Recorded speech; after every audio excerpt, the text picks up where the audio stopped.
Just pretend you love me, please, Deborah whispered, her trembling hand clutching the fabric of the stranger's sleeve.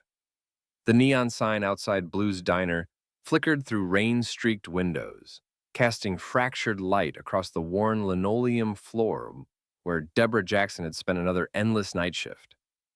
Her ex-boyfriend Troy's laughter cut through the diner's tired atmosphere like broken glass.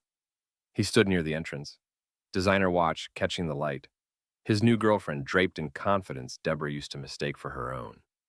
The man Deborah had grabbed didn't flinch. Gregory Huffman sat motionless in the corner booth, his dark suit tailored with precision that spoke of money Deborah would never see in her lifetime.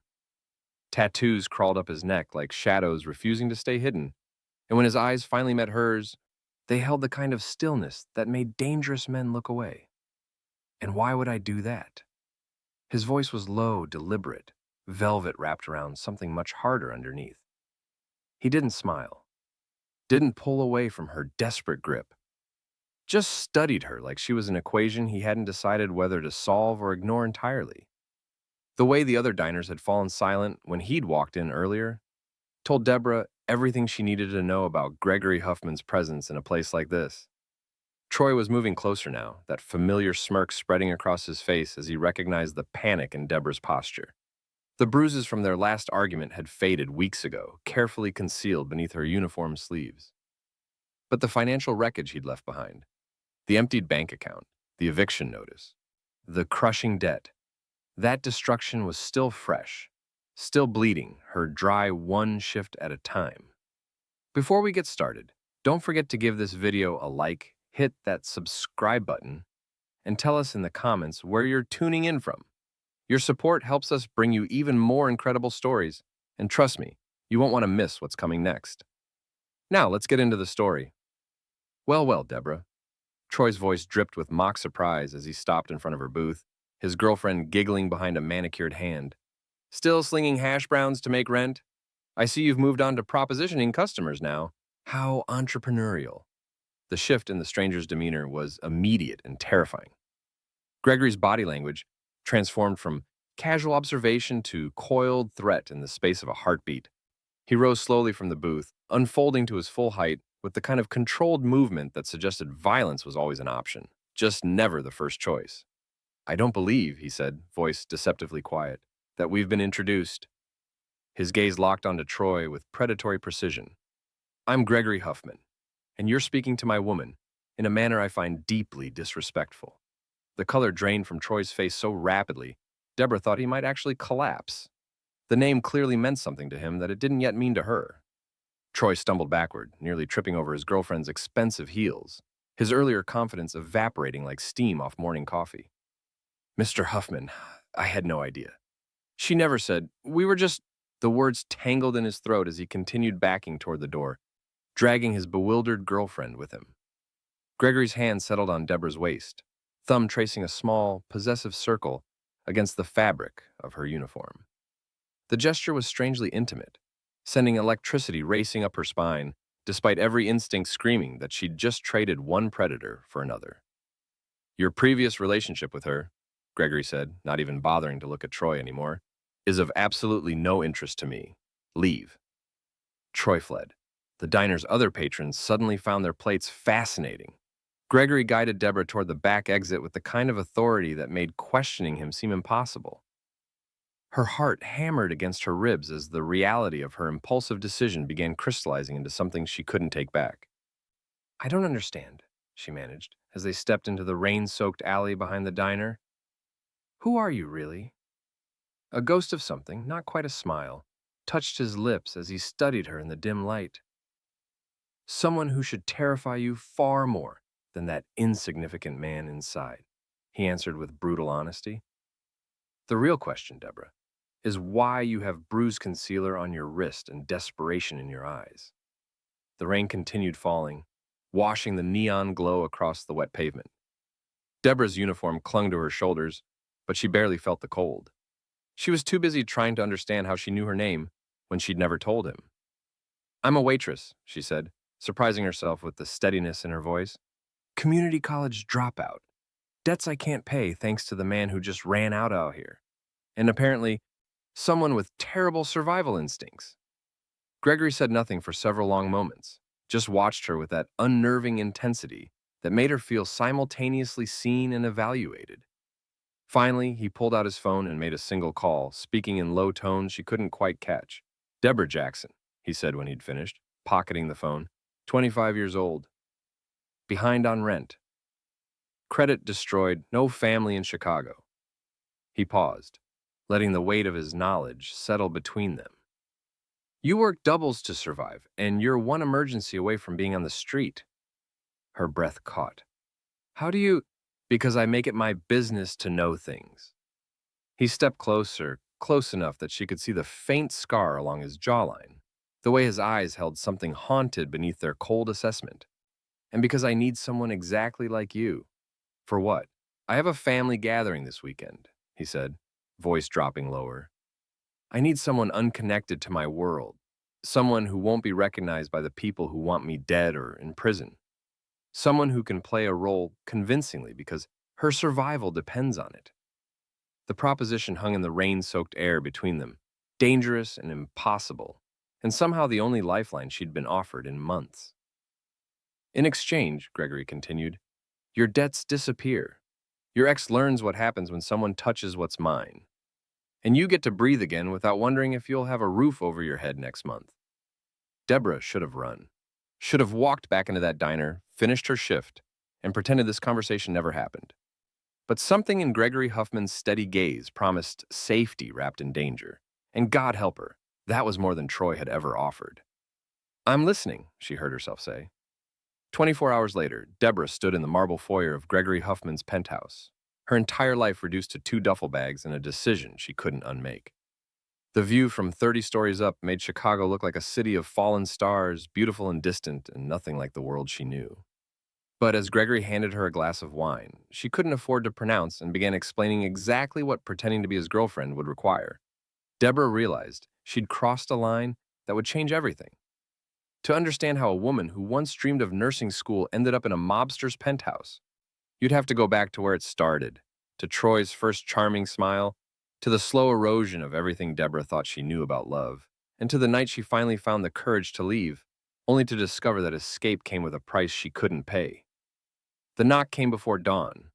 Deborah jerked awake on Gregory's leather sofa, disoriented by the panoramic windows and the unfamiliar weight of expensive silence. She'd barely slept, her mind churning through the impossibility of her new reality. The penthouse had felt like a museum after Gregory disappeared into his office around midnight, leaving her with a cashmere blanket and instructions to make herself comfortable. Now someone was knocking. 3 measured taps that suggested authority rather than urgency. She pulled the blanket around her shoulders like armor and crept toward the entrance. Through the peephole, she saw an older woman dressed in a black wool coat and pearls that probably cost more than Deborah's car. 2 men flanked her, silent and unmoving as statues. Deborah's heart hammered. She glanced back toward Gregory's office, but the door remained closed. The knock came again, patient and inevitable. She opened the door. You must be Miss Jackson, the woman said, her voice carrying the kind of softness that came from never needing to raise it. I'm Lorraine Huffman, Gregory's mother.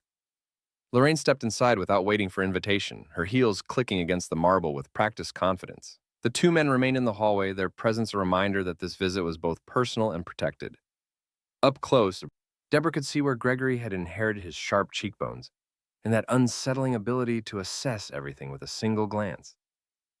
Mrs. Huffman, Deborah started, but Lorraine raised one elegant hand. Please sit. It wasn't a request. Deborah sat. Lorraine placed a small velvet box on the glass coffee table between them. Beside it, she laid a crisp envelope. Even from where she sat, Deborah could see her name written across it in elegant script. My son can be... Lorraine paused, choosing her words with the precision of someone who understood their weight. Overwhelming, particularly when he believes he's helping. Deborah's fingers tightened on the blanket. I don't understand. Open the envelope. Inside was a cashier's check, made out to her landlord, covering not just her back rent, but 6 months forward. Paper clipped to it was a paid receipt for every debt Troy had left in her name. Medical bills, credit cards, the personal loan she'd taken out to cover his investment opportunity. All of it marked paid in full. Deborah's breath caught. I didn't ask for this. No, Lorraine agreed, a ghost of approval flickering across her features. You asked for pretend affection to survive a moment of humiliation. My son, however, doesn't do anything halfway. She gestured to the velvet box. Open it. Deborah's hands trembled as she lifted the lid. Inside lay a ring, not flashy, not new, but unmistakably valuable. An antique diamond set in platinum, the kind of jewelry that carried history in every facet. That belonged to my grandmother, Lorraine said quietly. Gregory's been keeping it in his office safe for years. He gave it to me this morning and told me to bring it to you. Why? The word came out barely above a whisper. Lorraine's expression softened into something that might have been sadness. Because you're the first person in 3 years who's looked at my son and seen a human being instead of a monster or a meal ticket. She paused, letting the weight of that statement settle. His fiancée Elena died in his arms. Since then, he's built walls that would put prisons to shame. But last night, he called me at 2 in the morning to tell me about a waitress who was brave enough to grab his sleeve and ask for help. Deborah stared at the ring, her mind reeling. Mrs. Huffman, I can't accept this.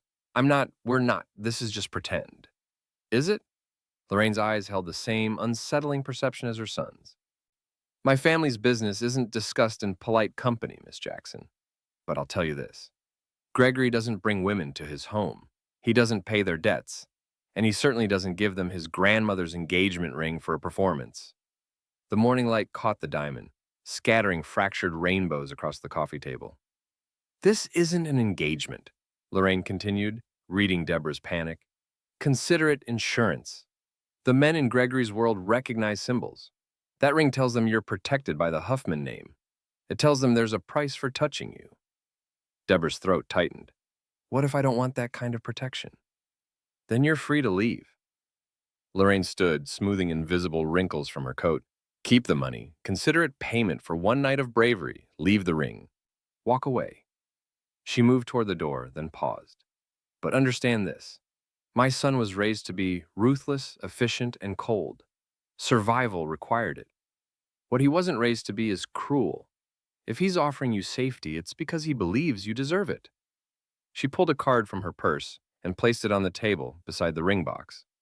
My private number. If you need anything, or if Gregory forgets how to be human, call me. A genuine smile touched her lips. He means well, even when his methods are terrifying. Lorraine left as quietly as she'd arrived, her perfume lingering like expensive smoke. The two men in the hallway followed without a word, and then Deborah was alone again in the vast silence of the penthouse. She stared at the ring, the check, the business card. Through the windows, Chicago was waking up. Delivery trucks rumbling through streets, early commuters clutching coffee, the whole ordinary world continuing like nothing had changed. But Deborah knew better. She'd stepped into Gregory Huffman's world, and his mother had just drawn a line around her in diamonds and paid debts. The office door opened behind her. Gregory emerged looking like he hadn't slept either, his shirt untucked, tattoos visible where he'd rolled up his sleeves. His eyes went immediately to the ring box on the table, then to her face. My mother has impeccable timing, he said dryly. She said this ring means I'm protected. It does. I didn't ask to be claimed like property. Something flickered across his expression. Respect, maybe, or recognition. No, you asked to be saved from humiliation. I'm offering you something more permanent than pretend. He moved closer, close enough that she could see the exhaustion etched around his eyes. Deborah Jackson, you walked into my life asking for a performance. I'm giving you a choice. Walk away now with enough money to rebuild, or stay and let me teach you how to survive in my world. The ring glittered between them, a promise and a threat wrapped in antique platinum. Deborah thought of Blue's Diner, of Troy's smirk, of 3 years spent drowning in debt and fear. Then she thought of the way Gregory had stood up when Troy approached, the cold certainty in his voice when he'd called her my woman. She picked up the ring and slipped it onto her finger. Teach me, she said. Gregory returned 3 nights later. Deborah had spent those days learning to navigate the penthouse like a guest in a museum, touching nothing, occupying minimal space, existing in the margins of wealth she didn't understand. He'd been absent mostly, disappearing for hours into meetings she wasn't invited to witness. When he was present, he maintained a professional distance, outlining expectations for the family gathering with the detachment of a business transaction. But tonight was different. He arrived just after midnight, alone. No security detail shadowing his movements, no phone pressed to his ear, conducting empire business in clipped tones. Just Gregory Huffman, in rolled shirt sleeves, his jacket discarded somewhere between the elevator and the door, looking more human than she'd seen him since that first night in the diner. "You spoke to my mother," he said, leaning against the kitchen counter where Deborah sat nursing chamomile tea she'd found in a cabinet full of things she'd never heard of. She came uninvited. She does that. A hint of something, amusement maybe, touched the corners of his mouth. Family trait. Deborah set down her mug, meeting his gaze with the same directness that had made her grab his sleeve in Blue's diner. "She brought your grandmother's ring and enough money to rebuild my entire life. Then she told me you don't do anything halfway. My mother has a gift for understatement. Is that what you call showing up before dawn to mark territory?" This time he actually smiled, brief as lightning. He moved around the counter, opening the refrigerator and pulling out a bottle of water with the ease of someone completely comfortable in his space. When he turned back, some of the corporate coldness had thawed from his expression. "Why do you work at Blue's Diner?" he asked, the question catching her off guard with its genuine curiosity. "Because rent doesn't pay itself." "That's not what I asked." He twisted the cap off the bottle, waiting. Deborah studied him, trying to understand what game this was. The Gregory Huffman who'd terrified Troy into fleeing seemed capable of getting any information he wanted through more efficient means than polite conversation at midnight. But his posture was open, patient, like he actually wanted to hear her answer rather than extract it. "I used to want to be a nurse," she heard herself say, surprising them both. "Community college, night classes, the whole responsible dream. Then I met Troy, and he convinced me that love meant sacrifice. So I sacrificed my tuition money to help him launch his business. Then my class schedule to work doubles so we could afford his lifestyle." She traced the rim of her mug. "By the time I realized he was the worst investment I'd ever made, I didn't have enough left to go back." Gregory said nothing for a long moment, just watched her with that unnerving intensity that made her feel simultaneously exposed and understood. "What stopped you from trying again?" "After he left?" "Debt, fear, the exhaustion of survival." Deborah met his eyes. "And maybe the shame of being stupid enough to believe someone like him could actually love someone like me." "You weren't stupid," Gregory said quietly. "You were optimistic. There's a difference. Says the man whose mother warned me about walls that would put prisons to shame." His jaw tightened slightly. "My mother talks too much. She said you called her at 2 in the morning to tell her about me." Deborah leaned forward, emboldened by the late hour and the strange intimacy of the dimly lit kitchen. "So either you're sentimental, or I'm more interesting than you're pretending." "Or," he countered, something dangerous flickering in his expression, "you're the first person in 3 years who's treated me like I'm capable of being something other than what everyone expects." The honesty hung between them, raw and unexpected. Deborah wanted to push further, to mock the arrogance of a crime boss pretending to be misunderstood. But something in Gregory's face stopped her. A weariness that matched her own, the kind that came from playing roles so long you forgot what you actually looked like underneath. "You've got fire," he said finally, straightening. "Most people I meet only have fear or greed. You have neither." "I have plenty of fear," Deborah corrected. "I'm just tired of letting it make decisions for me." Gregory pulled something from his pocket, a plain black card with a single phone number embossed in silver. He placed it on the counter between them with the careful precision of someone making an offer that couldn't be taken back. "If anyone bothers you, Troy, bill collectors, anyone, call this number. You already paid my debts. This isn't about money." His eyes held hers. "You're wearing my grandmother's ring. That means something to the people in my world, but it also makes you visible to my enemies. If someone decides your leverage, I need to know immediately." Deborah stared at the card, her chest tightening. "This was supposed to be pretend." "It was," Gregory agreed. "But pretending requires trust. And trust requires honesty, so here's mine. I don't want you hurt because you were brave enough to ask a stranger for help. He left without waiting for a response, disappearing into his office and closing the door with a soft click that felt louder than shouting. Deborah sat alone in the kitchen, the card gleaming under the pendant lights like a promise or a trap. She couldn't decide which. She told herself she'd never use it, that this arrangement had clear boundaries and defined timelines and phone numbers for private emergencies, blurred lines that needed to stay sharp. But 2 nights later, when she returned to Blue's Diner to collect her final paycheck and found all 4 tires slashed, Troy's signature smirk keyed into the driver's side door, she pulled out that black card. Her hands shook as she dialed. Gregory answered on the first ring. "Where are you?" His voice was alert, focused, like he'd been waiting. "The diner," she managed. "My car. Don't move. I'm coming." The line went dead before she could argue. Deborah stood in the empty parking lot, Blue's neon sign flickering above her like a dying heartbeat, and realized that somewhere, between his mother's ring and this moment, pretending had stopped being enough. Gregory's black sedan pulled into the parking lot 11 minutes after Deborah's call. She'd counted every one of them, standing under the dying neon of Blue's Diner, while her destroyed car sat like evidence of everything she'd tried to escape. He didn't speak when he stepped out, just assessed the damage with the clinical precision of someone who'd seen worse, then opened the passenger door and waited. "Troy did this," Deborah said, her voice steadier than she felt. "I know. How? Because men like him are predictable. They can't stand losing control, so they lash out in ways that make them feel powerful." Gregory's jaw tightened. "Get in the car. We need to talk somewhere, but he can't follow." 20 minutes later, they stood on a rooftop restaurant overlooking the Chicago River, the city spreading out below them in a constellation of lights that made the world feel both infinite and impossibly small. The restaurant was closed, or appeared to be, but Gregory had walked in like he owned it, leading her past darkened tables to the outdoor terrace. No security detail shadowed them. No waitstaff hovered with menus. Just two people who shouldn't be sitting together, separated by a wrought iron table and everything they hadn't said. "This place is yours?"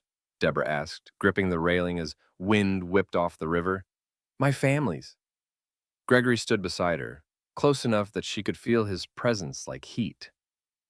"My father used to bring my mother here, before the business consumed everything else." It was the first time he'd mentioned his father without the professional distance that characterized most of his speech. Deborah glanced at him, catching the way his knuckles whitened against the railing. "Your mother said you inherited the empire." "Inherited the obligation," he corrected. "There's a difference. When my father was killed," he stopped, jaw working. "I was 26, studying architecture at Northwestern. I wanted to build things, create something permanent that wasn't soaked in blood." His laugh was bitter. "Instead, I inherited an organization that would collapse or go to war without leadership. So I became what they needed, not what I wanted." Deborah absorbed this, the puzzle pieces of Gregory Huffman rearranging into something more complex than the cold underboss who'd terrified Troy. "Why are you telling me this?" "Because you asked me who I really am, and I'm tired of lying." He turned to face her fully, and in the ambient glow from the city below, his expression was stripped of its usual armor. "Elena knew this version of me. She knew the architecture student who became a killer to keep his family's legacy from destroying itself. She told me I could still build something good, even in this world." "What happened to her?" "Someone decided she was the easiest way to hurt me. They were right." His voice roughened. "I failed to protect the one person who saw past what I'd become. That's why I don't do this. Don't bring people into my life. Don't pretend there's anything worth salvaging in who I am." "I don't scare easily," Deborah heard herself say. Gregory's eyes locked on hers with devastating intensity. "Then maybe you should." The words hung between them, a warning and a confession tangled together. Deborah should have been terrified, should have demanded he take her home, should have walked away from the ring and the protection and the impossible pull she felt toward this man whose world was built on violence. Instead, she stepped closer. "You think I haven't already seen the worst of people?" she challenged. "Troy left me bleeding in our apartment and took every cent I'd saved. He made me believe I was worthless for 3 years. Your world doesn't scare me more than surviving that did. Troy was a coward playing at power. Gregory said roughly. The men I deal with are... The screech of tires on the bridge below cut through his words like a blade. Deborah spun toward the railing as a black SUV skidded to a stop on the Riverside Road, another vehicle boxing it in from behind. Even from this height, she could see figures emerging, the unmistakable shape of weapons raised. Get back, Gregory ordered, his entire demeanor shifting from vulnerable to lethal in a heartbeat. But before Deborah could move, men materialized from the shadows of the rooftop. 4, 5, 6 of them appearing from corners she'd thought were empty, and they moved with military precision, guns drawn, silent as predators. One spoke into a radio in clipped tones while another positioned himself between Deborah and the railing. Gregory's phone buzzed. He answered without looking away from the scene below. Handle it, was all he said. The violence was efficient and terrifying. Within 90 seconds, the confrontation below dissolved, the attacking vehicle retreating, Gregory's men on the street forming a protective perimeter that melted back into the night as quickly as it had appeared. The men on the rooftop vanished just as seamlessly, leaving Deborah and Gregory alone again, as if nothing had happened. Except everything had happened. Deborah's hands trembled against the railing as the reality crashed over her. This wasn't romance, or protection, or some gentleman criminal narrative.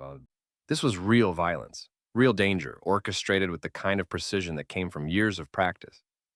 Gregory turned to her, and for the first time since she'd met him, his composure cracked. His voice came out raw, almost broken. You shouldn't be here. My world eats good people alive, and you... He reached for her cheek, then stopped himself. You're the kind of person who still believes in nursing school and second chances. I can't let that become another thing I destroy. Deborah's heart hammered, but she didn't step back, didn't let the fear win. Maybe she said, meeting his haunted gaze. Well, it's time someone made your world choke. The words landed between them like thrown gauntlet.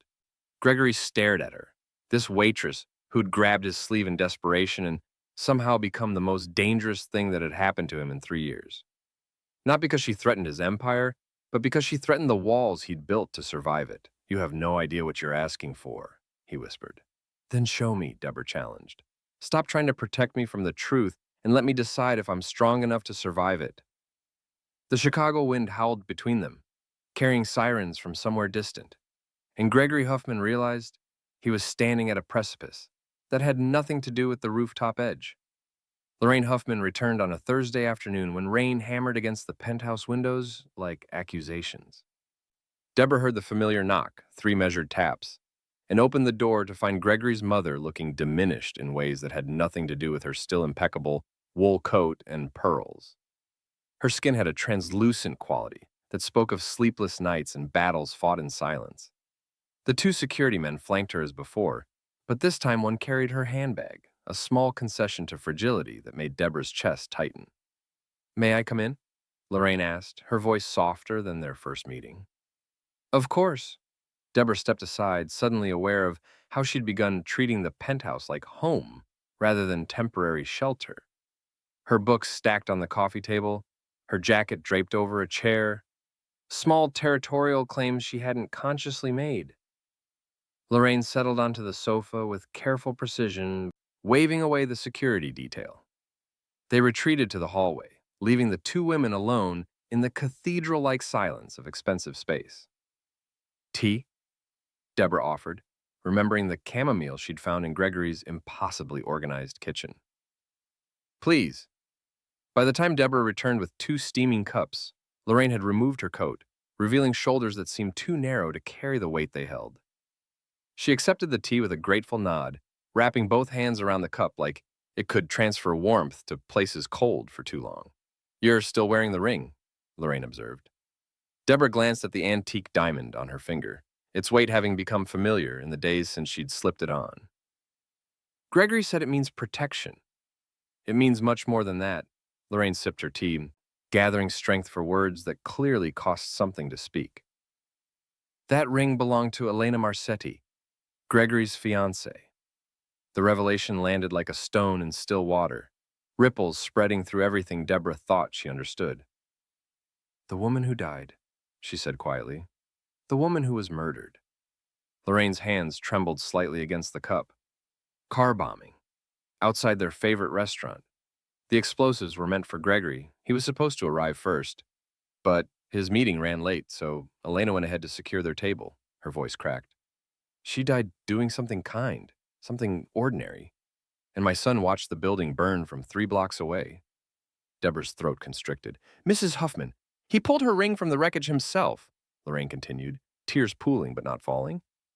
"Paid the medical examiner to let him have 10 minutes alone with what was left. When he emerged, he was different, colder. The architecture student who loved her died in that fire too. What came out was the man you met in the diner, someone who'd learned that loving him meant becoming a target."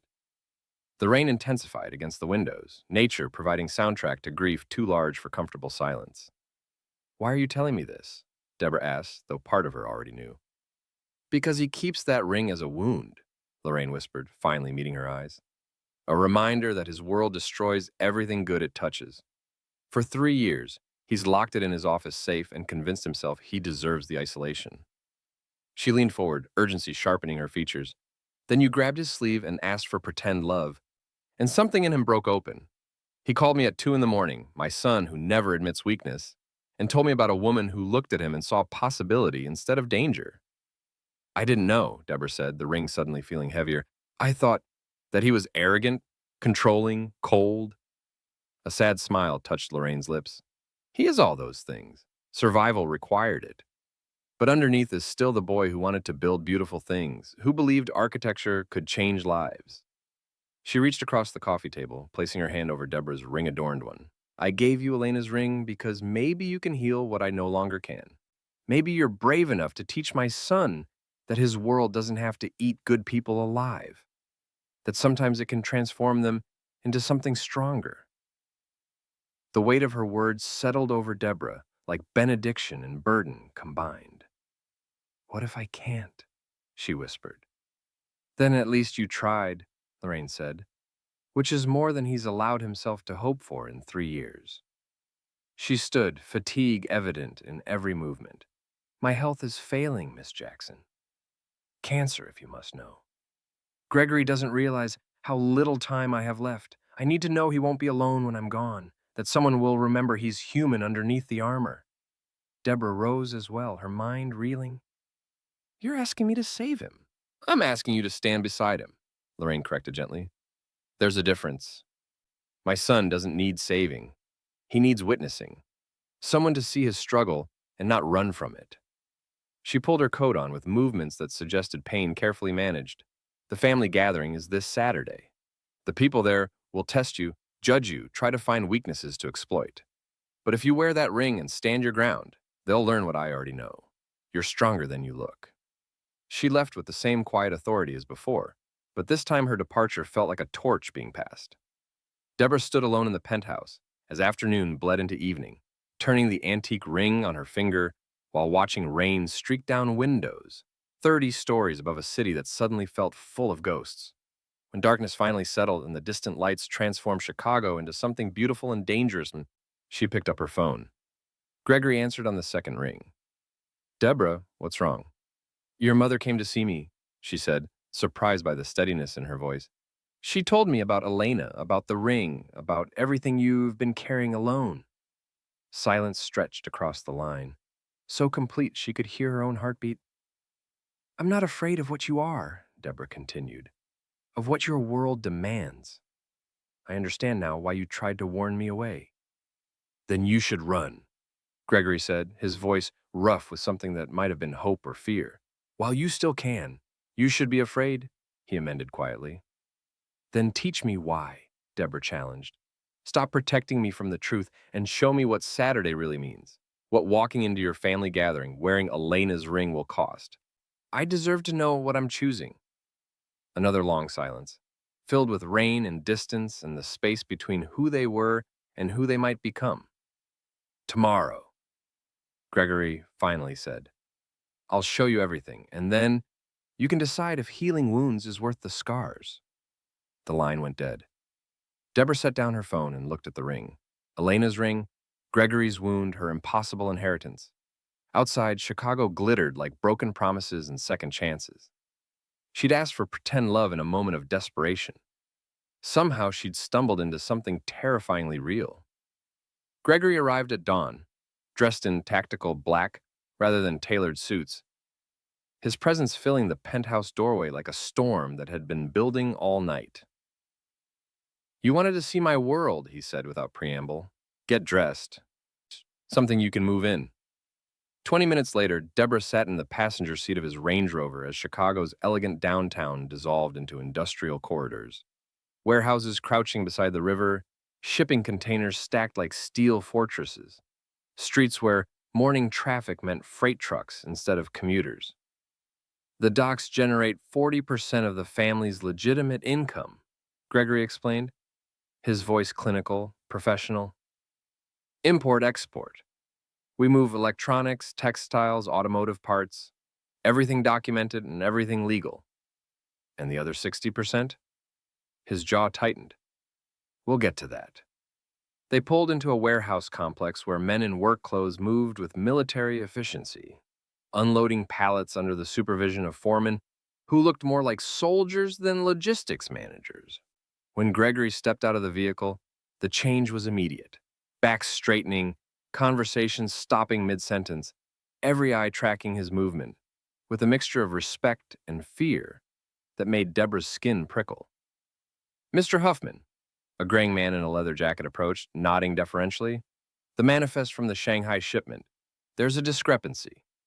Gregory listened to the technical explanation with focused intensity, asking questions that revealed intimate knowledge of routes, customs, protocols, and profit margins. When he spoke, his tone carried quiet authority that made the foreman snap to attention. "Fix it," Gregory said simply, "and find out who miscounted. If it's incompetence, retrain them. If it's theft, you know what to do." The foreman's nod held understanding that went beyond employment termination. As they walked deeper into the warehouse district, men stopped their work to acknowledge Gregory, some with words, most with silent recognition that he held their livelihoods and their safety in equal measure. Deborah watched this careful choreography of power, beginning to understand that fear and respect were sometimes the same currency. "They're not afraid you'll fire them," she observed quietly. "No," Gregory agreed. "They're afraid I'll withdraw protection. In this world, being cut loose from the Huffman family means being vulnerable to everyone else." He glanced at her. "That's what the ring means, Deborah. Not ownership. Insurance. You wear my family's symbol, and my enemies know that touching you means war." They entered a smaller warehouse where the air tasted different, heavier, charged with tension that had nothing to do with cargo manifests. 5 men sat around a metal table, conversation dying when Gregory appeared. These weren't dock workers. Their suits were expensive, their posture predatory.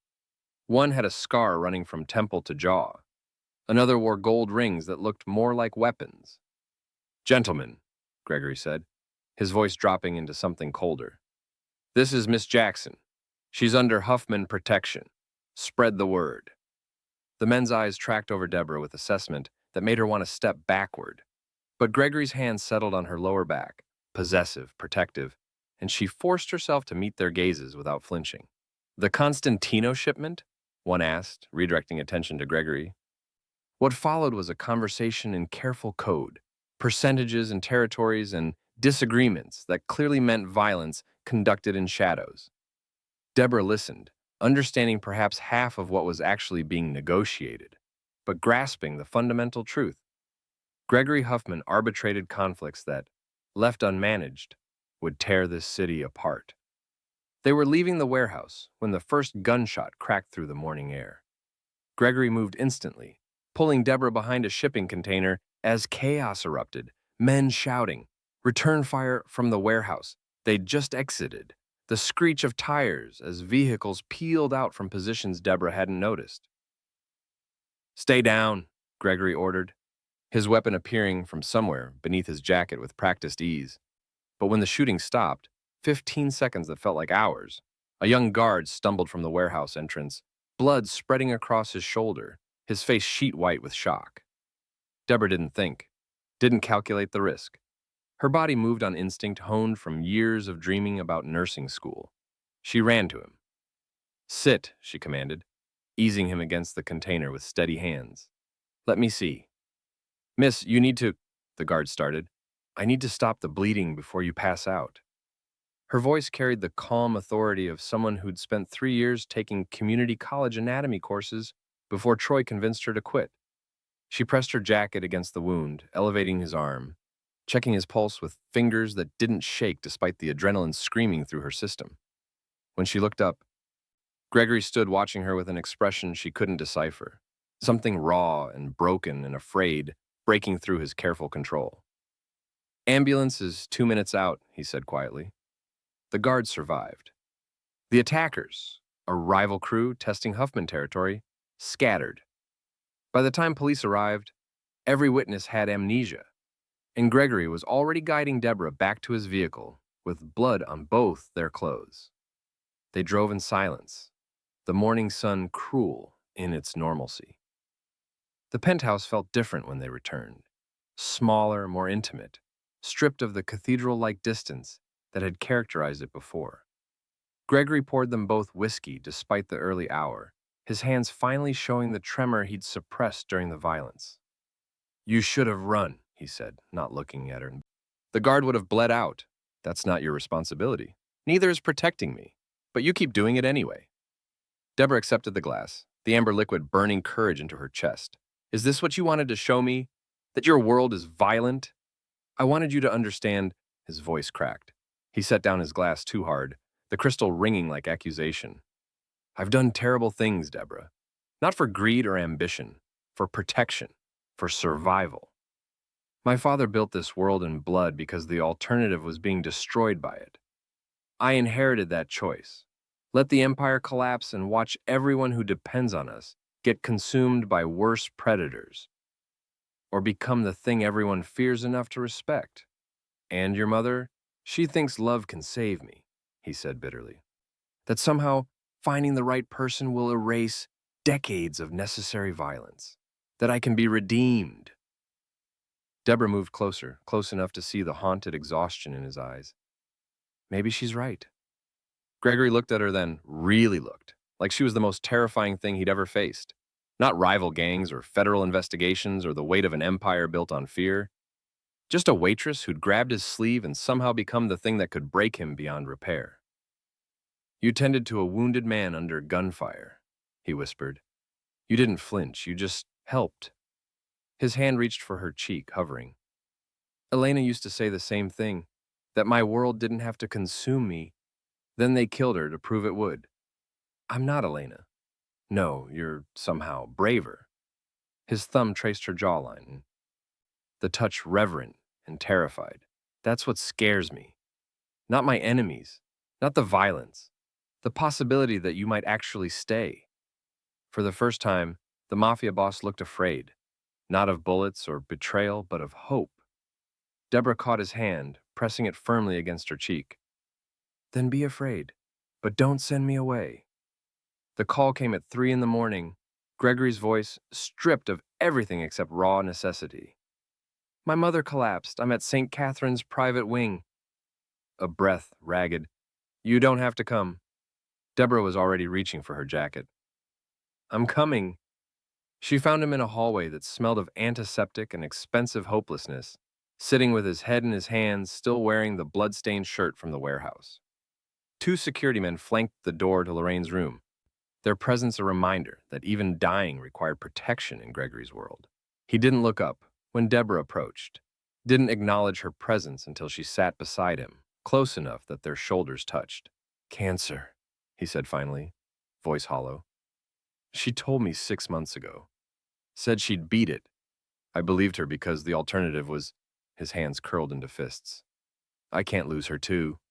Can I see her? Gregory's nod was barely perceptible. Inside, Lorraine lay propped against pillows that couldn't disguise how small she'd become. The machines beeped steadily, measuring time and heartbeats that felt increasingly precious. But when she saw Deborah, something like relief flickered across her features. Miss Jackson.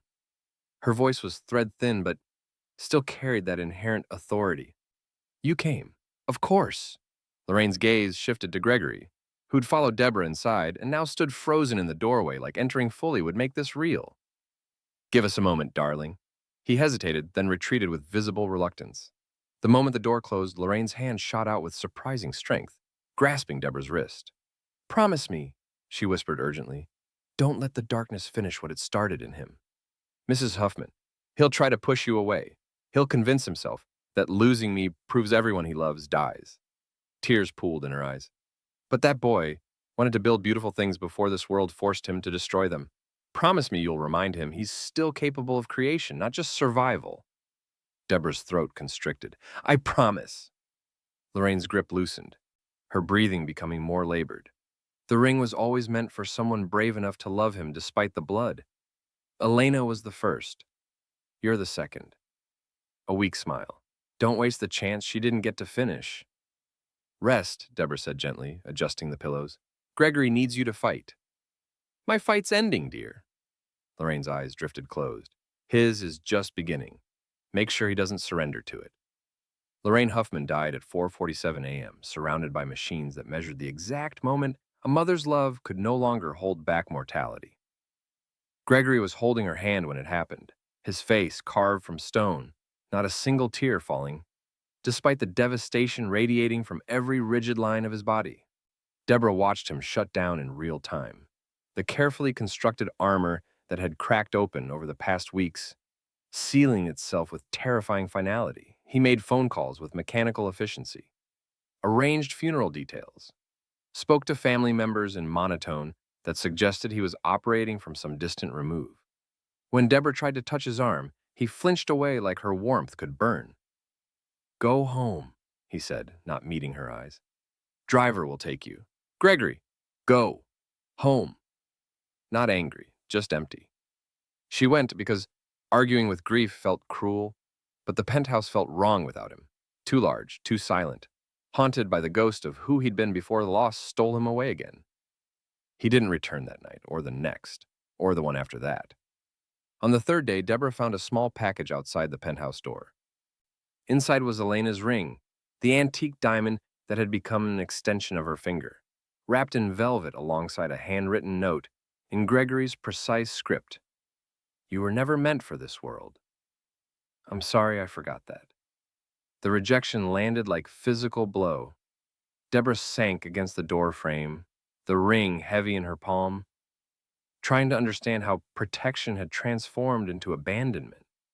She'd promised his dying mother she wouldn't let darkness finish him. But Gregory had already surrendered to it. She was packing her few belongings the next afternoon when the penthouse security system triggered.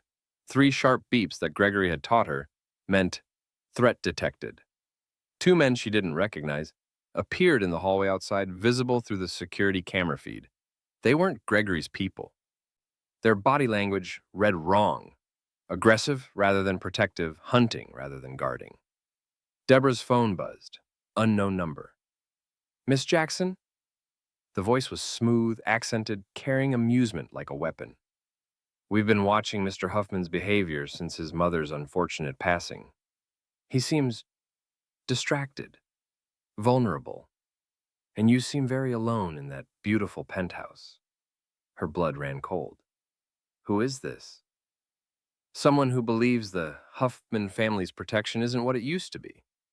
Someone testing whether that ring you wore actually means anything now that Gregory's too grief-stricken to respond to threats. A pause. The door code is 7392. We'll be inside in approximately 90 seconds. I suggest you make your peace with whatever gods you still believe in. The line went dead. Deborah's mind raced. The panic button Gregory had shown her was in the master bedroom. 90 seconds. She ran. She'd just pressed the silent alarm when the penthouse door exploded inward. The next minutes blurred into chaos.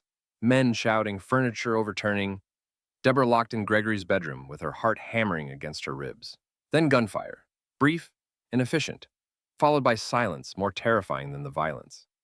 When the bedroom door finally opened, it wasn't her attackers who entered. Gregory stood in the doorway, weapon still drawn, his face transformed into something primally lethal. Blood spattered his shirt, not his own. Behind him, his security team was already dragging bodies toward the service elevator with practiced efficiency. Are you hurt? His voice was gravel and broken glass. No, they didn't. You came. Of course I came. He lowered the weapon, hands trembling. Did you think? Something cracked in his expression. I returned the ring because you deserved to choose this without obligation. I disappeared because my enemies would use my grief to test our defenses, and I couldn't risk them finding you. He moved closer, his control fracturing. I was protecting you by staying away. Instead, I left you vulnerable to exactly what I feared. Deborah understood then. His silence hadn't been rejection. It had been the only love language he knew. Distance as armor, absence as shield. Your mother made me promise, she said quietly, not to let darkness finish what it started in you. Gregory's face twisted with grief, finally allowed to surface. She's gone, Deborah. Elena's gone. Everyone I love ends up. I'm still here. Deborah closed the distance between them, pressing the antique ring into his palm. And I'm not running, not from your grief, not from your world, not from you. For the first time since his mother's death, the Mafia boss who'd built kingdoms on fear finally broke, collapsing against Deborah with sobs that sounded like they'd been held back for 3 years, maybe longer. She held him while Chicago's afternoon light streamed through bulletproof windows, understanding that sometimes protection meant staying close rather than running far. The darkness hadn't finished Gregory Huffman yet, and she'd promised it never would. Gregory returned on the 7th night, and Chicago burned with him. Deborah learned about it from the news first. 3 warehouses ablaze along the industrial corridor, rival gang operations dismantled with surgical precision. Arrests that would never lead to convictions because witnesses had suddenly developed amnesia or disappeared entirely.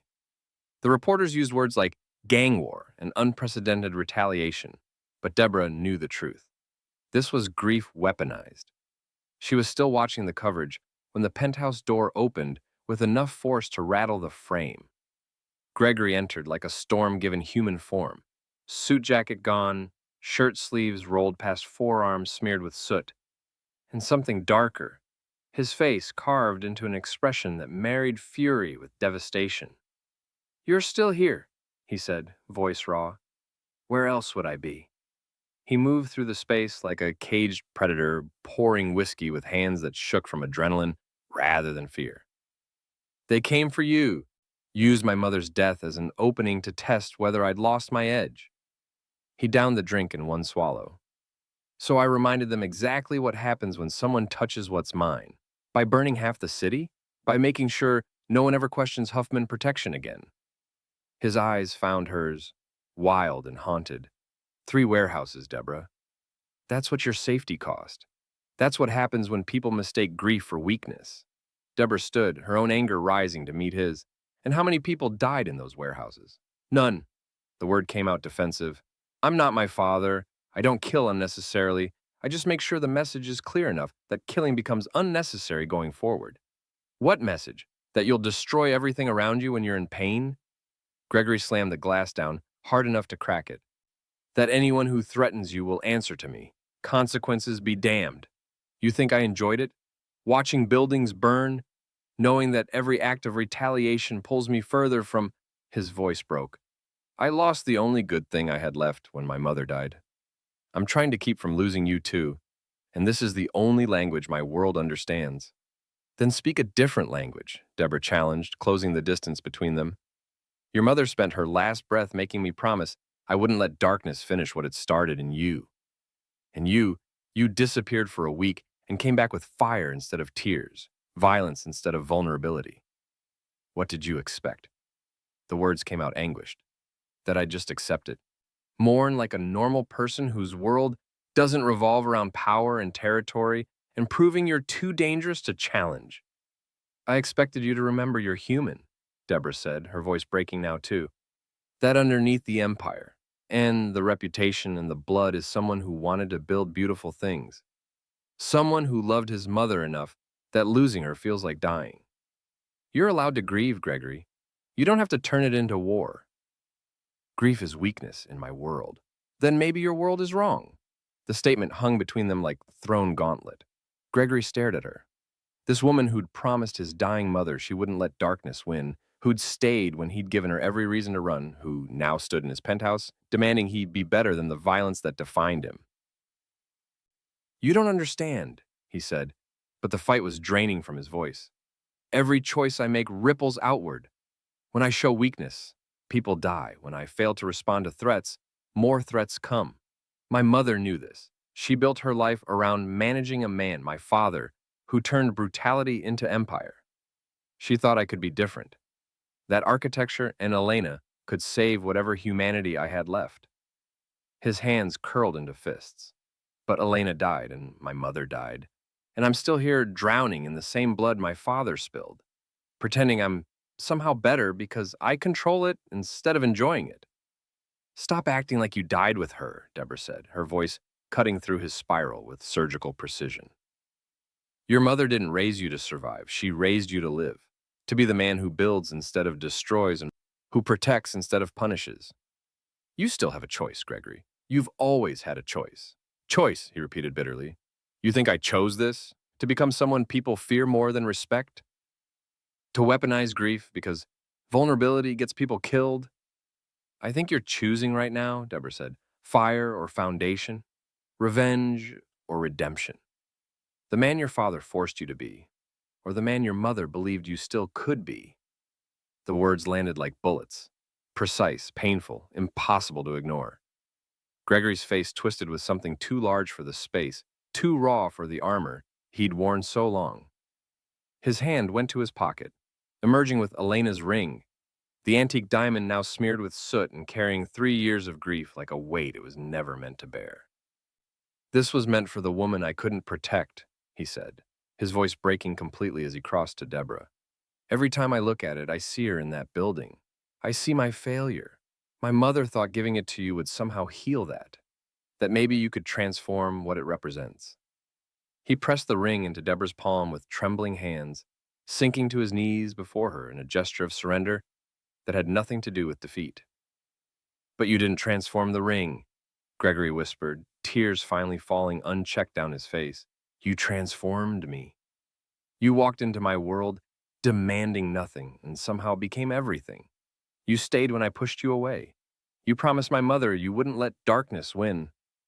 He looked up at her, devastation and hope warring in his expression. "This ring doesn't belong to the woman I couldn't save anymore. It belongs to the woman who saved what's left of me." Deborah sank down beside him, the ring heavy in her palm, the weight of his grief pressed against her shoulder as he finally let himself break completely. "Your mother was right," she said softly, slipping the ring back onto her finger where it had always belonged. "Love doesn't save people, but it gives them something worth being saved for." They stayed on the floor of the penthouse as night deepened around them. A mafia boss who'd built kingdoms on fear, and a waitress who'd grabbed his sleeve in desperation. Chicago glittered beyond the windows, 3 warehouses still smoldering somewhere in the distance like funeral pyres for the man Gregory used to be. When he finally spoke again, his voice was steadier, quieter, carrying the weight of a decision that would ripple through everything he'd built. "I need to dismantle it," he said. "The illegal operations. The networks my father built in blood. My mother wanted me to go legitimate before she died. I kept delaying, thinking I had more time." He pulled back to look at Deborah. "It will take months, maybe years, and my enemies will see it as weakness. They'll test every boundary, put everyone I care about at risk." "Then we manage the risk," Deborah said. "Together." "You're agreeing to stay, even knowing what this means?" She touched his face, wiping away tears and soot with equal tenderness.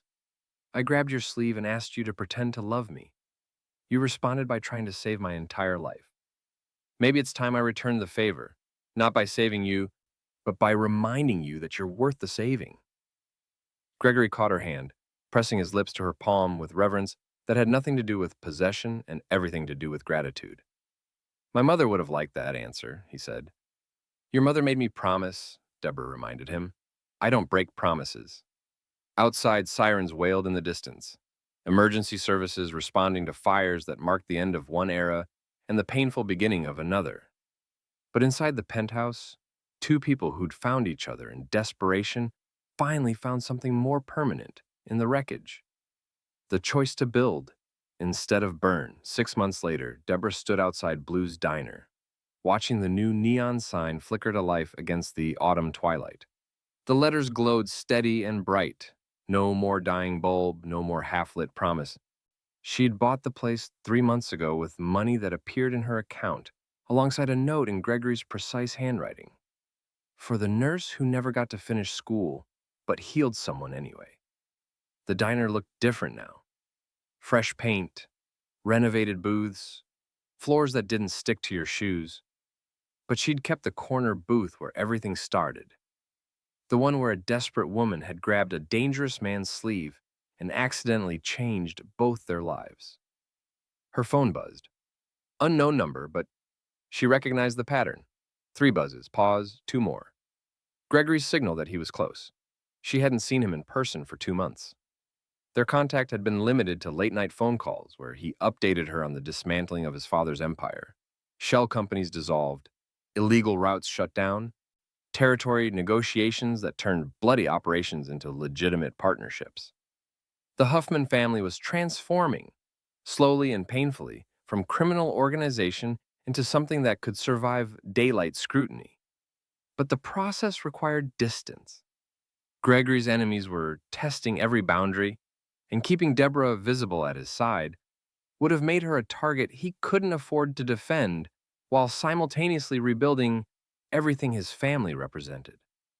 So she'd focused on the diner, on hiring staff who needed second chances, on creating the kind of place where people could rebuild over coffee and conversation, on becoming the woman who owned her own story instead of surviving someone else's. A black car pulled into the parking lot, not the armored sedan with tinted windows, but a simple BMW that suggested wealth without demanding attention. When the door opened, Deborah's breath caught. Gregory stepped out, and he looked different. Not diminished, but lighter somehow. He wore jeans and a dark sweater instead of tailored suits, his tattoos visible, where the fabric pulled back from his wrists. No security detail materialized from shadows. No armed men scanned the perimeter. Just Gregory Huffman, alone, walking toward her with something fragile in his expression that had nothing to do with weakness and everything to do with hope. "The sign looks good," he said when he reached her, his voice carrying the same low timbre that had first cut through her panic 6 months ago. "You paid for it. You chose it." He glanced at the diner behind her. "Can I come in?" Deborah led him inside to the corner booth, their booth, where this had all begun. The dinner crowd hadn't arrived yet, leaving them alone in the space she'd rebuilt. Gregory slid into the seat where he'd sat that rainy night, and the symmetry felt intentional, like they were completing a circle that had started in desperation. "You look good," Deborah said, meaning it. The haunted exhaustion that had characterized him for months after Lorraine's death had eased into something steadier. "Legitimate business suits you." "It's terrifying," he admitted. "Turns out running legal operations requires significantly more paperwork and considerably less intimidation." A ghost of his old smirk appeared. "Though my lawyers tell me my negotiation style still makes people uncomfortable. Can't imagine why." They sat in comfortable silence for a moment, the familiarity between them having deepened through months of late-night phone calls and the strange intimacy of rebuilding separate lives with the intention of eventually merging them. "I came to tell you it's done," Gregory said finally. "The family's clean. Not perfectly. My father's legacy can't be erased completely. But we're legitimate now. Import-export, real estate investments, venture capital, things that can withstand investigation without finding bodies buried in the foundation." "That's good," Deborah said carefully. "Your mother would be proud." "She would." His hand went to his pocket, and Deborah's heart rate kicked up. "But I didn't come just to give you a business update." He pulled out the velvet box she recognized, the one that had held his grandmother's ring, Elena's ring, the symbol of protection that had become something more complex through grief and distance and the choice to become better than their circumstances demanded. Gregory didn't open it immediately. Instead, he looked at her with devastating honesty. "6 months ago, you grabbed my sleeve in desperation, and I responded by trying to control your entire life. I paid your debts, gave you my protection, pulled you into my world without asking if you wanted to stay. He turned the box in his hands. Then my mother died, and I pushed you away because I was terrified that loving me would get you killed like it killed Elena, like it killed every good thing I'd ever tried to protect. Gregory, let me finish. His voice roughened. You could have left, should have left. But instead you stayed and reminded me that I was still capable of building instead of destroying. You kept your promise to my mother, even when I made it nearly impossible. He opened the box, revealing the antique diamond that had traveled between them like a compass, pointing towards something neither had planned. This ring has meant a lot of things. Apology, protection, grief, but I'm asking if it can mean something else now. He slid from the booth and knelt beside her. This man who'd spent years making people bow to him, now offering vulnerability instead of power. Deborah Jackson, this isn't about my world anymore. It's about building ours. Something honest. Something that doesn't require guards or violence or distance to survive. His eyes held hers. It's a promise to be the man my mother believed I could be. The one you reminded me I still was. Will you marry me? Deborah felt tears spill over, 6 months of distance and rebuilding and late-night conversations crystallizing into this moment. She slid from the booth to kneel with him on the diner floor she'd refinished herself. Yes, she said, letting him slip the ring onto her finger where it had always belonged. But on one condition. Anything. We start with dinner, here. No snapping your fingers for special treatment. You order from the menu like everyone else, and we figure out what normal actually looks like. Gregory laughed, really laughed, the sound startling them both with its genuine joy. It was the laugh of a man who'd spent years building kingdoms on fear and had finally discovered that freedom looked like a diner booth, and a woman who refused to be impressed by anything except honesty. I don't even know what normal looks like, he admitted, standing and pulling her up with him. Then we'll learn together. As they moved toward the counter, where Deborah poured them both coffee, no expensive whiskey, no crystal glasses, just two people sharing something simple. The autumn light caught the diamond on her finger. It refracted into fractured rainbows across the renovated diner, reflecting both blood and forgiveness, grief and redemption, the dangerous man he'd been and the good one he was becoming. Outside, Chicago continued its evening symphony, traffic and voices and the ordinary chaos of people living their lives. But inside Blue's Diner, two people who'd found each other in desperation had finally found something more permanent, the understanding that sometimes the sharpest weapon a woman can wield isn't fear or manipulation or power. It's her voice. And Deborah Jackson had used hers to save a man who thought he was beyond redemption, simply by refusing to let him disappear into the darkness he'd inherited. 6 months ago, she'd whispered, "Just pretend you love me, please." Now, as Gregory Huffman sat across from her in a diner booth, ordering eggs and toast like any ordinary man falling in love, Deborah understood the truth. They'd stopped pretending long ago, and what remained was infinitely more dangerous and far more beautiful than either of them had planned. Two people choosing each other, not because they needed saving, but because they'd learned that building something honest required both their voices, both their choices, both their scars. The ring glittered on her finger as she poured more coffee, and somewhere in the distance, Lorraine Huffman's spirit smiled. Her son had finally come home. Sometimes redemption doesn't look like power or violence or grand gestures. Sometimes it looks like a man kneeling in a diner, offering honesty instead of empire. And a woman brave enough to say yes, not to his protection, but to his transformation.